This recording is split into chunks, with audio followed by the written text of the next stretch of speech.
Oke, standby, kamera ready, sound ready, 3, 2, 1, action. Halo Sobat ASN Mahkamah Agung, selamat datang di Smart Governance Talk, ruang ngobrol santai bareng teman-teman CPNS Mahkamah Agung dari berbagai satuan kerja. Saya Aldito dari Pengadilan Tinggi Agama Palangkaraya dan di episode kali ini kita akan bahas topik yang menurut saya penting banget buat kita semua sebagai ASN muda, yaitu good practice versus bad practice dalam mewujudkan smart governance. Karena jujur aja, jadi ASN di era sekarang tuh nggak cukup cuma disiplin dan kerja sesuai aturan. Kita dituntut buat adaptif, melek teknologi, dan bisa kerja bareng lintas bidang. Itulah kenapa sebab konsep smart governance dan smart ASN itu nggak boleh cuma jadi jargon, tapi harus benar-benar kita terapin di keseharian. Nah, di hari ini saya nggak sendirian. Kita udah ditemani oleh teman-teman satu angkatan dari Latsar CPNS Mahkamah Agung. Ada Nia dan Dina dari Pengadilan Tinggi Agama Padang, ada Ori dari Pengadilan Tinggi, maaf, dari Pengadilan Negeri Kota Baru, dan Fikri dari Pengadilan Negeri Pasaman Barat. Kita berlima bakal ngobrol jujur, ringan, tapi dalam tentang praktik-praktik baik dan buruk yang sering terjadi di instansi kita, serta apa yang bisa kita lakuin sebagai generasi baru di birokrasi. Langsung aja kita mulai. Kalau ngomongin good practice dan bad practice itu biasanya orang mikirnya cuma aturan ya. Ini boleh, itu nggak boleh. Padahal di dunia kerja dua hal ini erat banget kaitannya sama budaya dan kebiasaan kita. Kalau menurut Nia, kamu kan udah cukup sering ya lihat dinamika di lapangan. Menurut kamu good practice itu di lingkungan ASN ya, kayak gimana sih sebenarnya? Oke, terima kasih ya Dito. Ya, menurut saya, kalau kita bicara soal good practice sendiri itu adalah praktik kerja yang efektif, efisien, dan inovatif, dan tentunya harus sesuai dengan nilai ASN yang berakhlak. Nah, di Mahkamah Agung sendiri, good practice berarti bekerja dengan integritas, profesionalisme, dan mau beradaptasi terhadap perubahan. Nah, khususnya di digitalisasi pelayanan publik. Oh gitu, benar banget tuh. Kadang yang kecil itu justru yang paling berdampak ya. Karena dari hal-hal sederhana kayak disiplin dan tanggung jawab, orang bisa lihat seberapa serius kita dalam ngerjain tugas. Nah, kalau kebalikannya, bad practice itu kayak gimana? Kita tanya Kak Ori deh. Kalau menurut Ori sendiri juga harusnya udah ngalamin dong di kantor. Gimana tuh?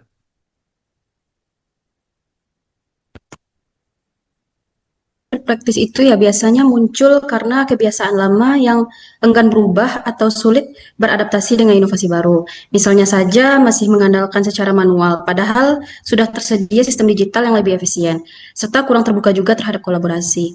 Yang mana kebiasaan seperti ini nggak hanya memperlambat proses kerja, tapi juga berpotensi merugikan pihak publik karena kualitas pelayanan menjadi tidak optimal. Kesalahan lebih mudah terjadi dan respon terhadap kebutuhan masyarakat pun menjadi lambat. Selain itu, praktik lama yang terus dipertahankan itu juga bisa menghambat pengembangan kompetensi ASN itu sendiri. Begitu Bang Nito. Oke, itu dia guys. Jadi kadang masalahnya bukan hanya di sistem, tapi di orangnya juga belum siap berubah ya. Setuju tuh kalau dari aku pribadi ya, dengan pemaparan dari Kak Ori, karena smart governance itu nggak akan jalan kalau manusianya masih analog ya, bisa dibilang ya.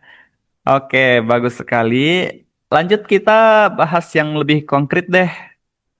Kalau menurut Nia, ada contoh nyata nggak good practice yang menurut kamu itu keren banget di tempat kerja? Oke, terima kasih Dito. Nah, ini nih yang menarik. Salah satu contoh terbaik dari instansi Mahkamah Agung yaitu penerapan dari SIPP atau biasanya bisa kita sebut dengan Sistem Informasi Penelusuran Perkara dan ada juga namanya ICOR. Nah, dengan sistem ini seluruh proses perkara bisa dilakukan secara digital. Nah, mulai dari pendaftarannya, kemudian pembayaran biaya perkara, hingga putusannya. Dampaknya cukup terbilang luar biasa ya. Contohnya efisiensi itu sendiri meningkat, kemudian transparansi terjaga dan pelayanan publik jadi lebih cepat. Nah, kunci keberhasilan ini menurut saya ada tiga hal. Bang Dito. Nah, yang pertama itu dukungan dari pimpinan, kemudian peningkatan kompetensi ASN, dan juga perubahan dari mindset menuju digital. Nah, dan supaya praktik ini menular ke unit lain, harus ada yang namanya sharing session dan juga forum inovasi antar satker supaya terrealisasi lebih bagus. Mungkin itu aja, Dito. Waduh, keren banget ya. Itu bukti kalau digitalisasi bukan cuma bikin kerja lebih efisien, tapi juga ngurangin jarak antara pengadilan dan masyarakat sendiri. Kalau Ori, gimana di PN Kota Baru? Eh, Tentunya good practice yang lainnya ada ya, salah satunya adalah penerapan arsip digital dan integrasi data perkara antar pengadilan. Nah, sekarang itu berkas-berkas udah nggak lagi menumpuk di ruang arsip fisik, karena semuanya sudah tersimpan dengan aman di sistem digital. Yang mana hal ini membuat pekerjaan juga menjadi lebih efisien, proses pencarian dan pelacakan berkas pun jauh lebih cepat, serta meminimalkan risiko kehilangan atau kerusakan data. Nah, selain itu, integrasi antar pengadilan juga memudahkan koordinasi dan akses informasi secara real time, sehingga setiap unit itu bisa bekerja lebih sinkron dan responsif terhadap kebutuhan masyarakat. Nah, dengan sistem ini, transparansi dan akuntabilitas dalam pengelolaan data juga meningkat secara signifikan. Begitu, Bang Nito. Oh, mantap ya. Kolaborasinya juga yang bikin kerja jadi lancar ya. Kalau menurut Dina sendiri, kayaknya suka banget deh bahas soal pelayanan publik. Ada good practice yang bisa diceritain nggak? Baik Bang Dito, good practice yang bisa kita temui di beberapa pengadilan di sekitar kita itu banyak sekali ya. Salah satunya Pengadilan Agama Sleman yang memiliki layanan ramah disabilitas dan inklusif. Mereka menyediakan jalur kursi roda, kemudian petugasnya juga memahami bahasa isyarat dan adanya video layanan disabilitas. Nah, jadi layanan untuk disabilitas ini bukan hanya sekedar soal fasilitas fisik, tapi mencerminkan nilai ASN berorientasi pelayanan dan loyal terhadap publik. Cara memperluas atau mengembangkan layanan ramah disabilitas ini bisa melalui kompetisi inovasi pelayanan dan benchmarking antar unit. Seperti itu, Dito. Wah, keren banget ya. Kadang kita juga sering lupa tuh soal inklusivitas juga bagian dari inovasi pelayanan publik.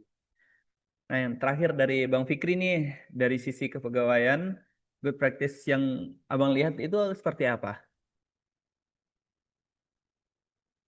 Terima kasih, Bang Dito.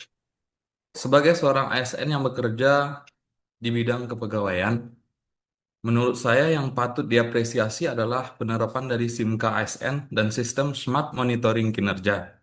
Karena setiap aktivitas pegawai akan tercatat secara digital, sehingga penilaian kinerja akan lebih objektif. Itu merupakan bentuk nyata dari penerapan sistem merit itu sendiri. Jadi, kuncinya adalah transparansi, akurasi data, dan konsistensi dalam penerapannya. Kalau seandainya semua semua unit mengadopsi sistem ini, saya percaya seluruh ASN di Mahkamah Agung akan lebih profesional lagi ke depannya dan siap menghadapi era smart governance.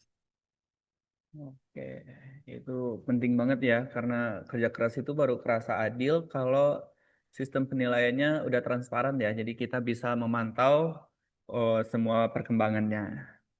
Oke, tadi itu kita udah bahas yang baik-baiknya ya. Sekarang kita bahas yang agak bad practice nih. Karena kita kan nggak bisa memperbaiki suatu hal kalau kita nggak berani ngomongin yang salah ya. Kalau menurut Nia, hal kayak apa sih yang sering ditemuin di lapangan soal bad practice ini? Oke, eh, Dito. Hal yang cukup sering saya temui di instansi atau organisasi itu adalah resistansi terhadap perubahan atau kurang keterbukaannya terhadap perubahan. Mungkin masih ada rasa takut atau cemas menggunakan sistem digital karena takut salah atau takut terjadi hal-hal yang nggak diinginkan karena belum mungkin bisa dibilang belum memahami, terlalu memahami gitu kan. Nah, padahal kalau kita mau jadi smart ASN itu kita harus siap belajar dan adaptif. Nah, solusinya menurut saya sendiri adalah dengan melakukan pelatihan berkelanjutan dan mentoring digital. Nah, di sini kita juga tidak bisa hanya menyalahkan di sisi pegawai atau stafnya saja, tetapi pimpinan juga perlu menjadi contoh agar tidak jadinya agar tidak terjadinya kesenjangan. Mungkin seperti itu, Dito. Setuju banget tuh kalau permasalahan itu bukan hanya di kemampuan ya, tapi juga kemauan kita untuk mulai dan keinginan kita untuk belajar. Kalau Ori dari sisi sistem kerja, apa yang biasanya paling sering bikin hambatan? Yang seringkali menjadi hambatan ya untuk smart governance sendiri, salah satunya adalah kurangnya kolaborasi antar unit. Masih ada budaya kerja sendiri-sendiri, di mana setiap bagian itu cenderung fokus pada tugasnya sendiri tanpa berkomunikasi atau berbagi informasi dengan unit lain. Nah, akibatnya itu terjadi tumpang tindih pekerjaan, proses menjadi tidak efisien dan potensi kesalahan atau keterlambatan meningkat. Nah, untuk mencegah hal ini, perlu dibangun cross-functional team yang melibatkan berbagai unit terkait sehingga setiap tugas itu dapat dikerjakan secara terkoordinasi. Nah, selain itu, penerapan indikator kinerja berbasis kolaborasi itu juga dapat memotivasi ASN untuk bekerja sama, saling mendukung, dan memastikan setiap proses itu berjalan dengan lancar. Nah, dengan pendekatan ini, efisiensi kerja juga meningkat, informasi lebih transparan, dan pelayanan publik menjadi lebih optimal. Itu Bang Dito. Oh gitu. Iya sih, kadang juga solusinya itu nggak butuh rapat yang panjang ya. Sebenarnya kita dengan komunikasi sebentar aja, tapi antar bagian itu juga dapat memperbaikinya. Kalau dari sisi pelayanan publik, bagaimana menurut Kak Dina deh? Pasti ada kurangnya sih. Eh, Setiap sisi itu pasti ada kurangnya. Seperti pelayanan publik juga ada kurangnya, Dit. Seperti kurangnya akuntabilitas, kurangnya pengawasan internal yang masih sering terjadi. Misalnya ya, ini kayak laporan kinerja itu sering terlambat. Kemudian arsip manual itu banyak yang belum tertata rapi ataupun pemanfaatan anggaran yang kurang transparan. Jadi untuk menghindarinya itu perlu kita lakukan penguatan internal control system dan sistem pelaporan digital real time. Jadi kita semua harus memiliki kesadaran bahwa kepercayaan publik itu lahir dan dari transparansi data. Seperti itu sih, Dit. Oh, iya betul sih. Jadi intinya itu transparansinya ya. Bagus ya dari penjabaran dari Kak Dina. Mungkin dari kepegawaian ada deh kayaknya tantangan yang sering muncul. Coba Bang, kasih tahu Bang. Kalau dari segi kepegawaiannya itu menurut saya kuncinya adalah yang paling utama adalah pada profesionalisme dan integritas kita sebagai seorang ASN. Kita sebagai seorang ASN harus menegakkan sistem merit secara konsisten. Kalau seandainya penempatan jabatan, promosi, dan penghargaan dilakukan berdasarkan kinerja, otomatis bad, bad practice itu sendiri seperti nepotisme atau ketidakefisienan akan hilang dengan sendirinya. Oke, gitu ya Bang. Penting banget tuh karena sistem merit ya tadi ya. Hmm, yang sistem merit itu bagus sih untuk dibandingin dengan integritas. Mungkin itu aja deh dari obrolan kita kali ini. Isinya daging semua ya, karena banyak banget hal yang bisa kita ambil.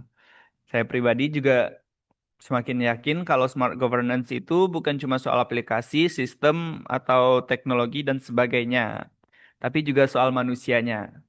Soal bagaimana kita sebagai ASN mau terus belajar, beradaptasi, dan kerja dengan hati. Sebelum kita tutup, saya mau minta satu kalimat penutup deh dari teman-teman semua. Mungkin kita mulai dari Nia dulu ya. Oke, terima kasih Dito. Ya, satu kalimat dari saya.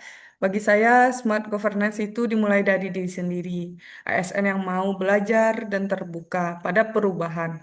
Itu merupakan kunci dari keberhasilan dari organisasi atau instansi itu sendiri. Mungkin itu aja, Dito. Wah, luar biasa.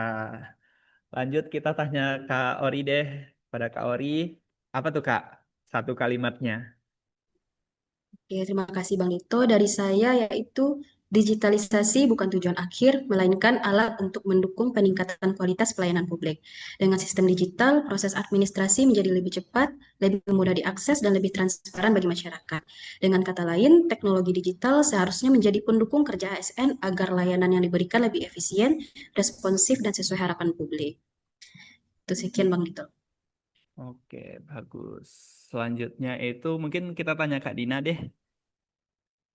Eh, Satu kalimat penutup dari saya, Bang Dito, good practice itu harusnya dibagikan, harusnya dikembangkan. Jadi menjadi budaya bagi kita bersama. Karena semakin banyak yang meniru, maka semakin kuat instansi kita. Sekian, Bang Dito. Oke, luar biasa. Semakin banyak yang meniru, semakin kuat instansi kita. Bagus sekali. Lanjut dari terakhir dari Bang Fikri nih. Makasih Bang Dito.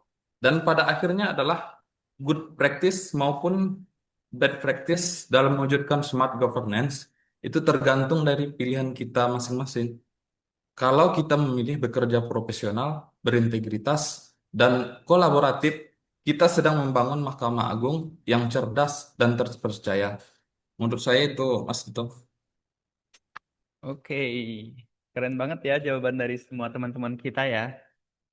Jadi saya coba simpulin ya. Kalau smart governance itu dimulai dari smart ASN. ASN yang bukan cuma bisa kerja, tapi juga bisa berpikir, berinovasi, dan berkolaborasi. Terima kasih banyak buat kehadirannya Kak Nia, Kak Dina, Kak Ori, dan Bang Fikri yang udah sharing pada hari ini. Dan juga buat semua ASN yang lagi nonton dan lagi dengerin. Semoga obrolan ini bisa jadi pengingat buat kita semua bahwa perubahan besar dimulai dari hal yang sederhana. Niat baik, kerja nyata, dan konsistensi. Saya Aldito dari Pengadilan Tinggi Agama Palangkaraya dan teman-teman narasumber kita mengucapkan sampai jumpa di episode selanjutnya dari Smart Governance Talk. Salam berakhlak, bangga melayani bangsa.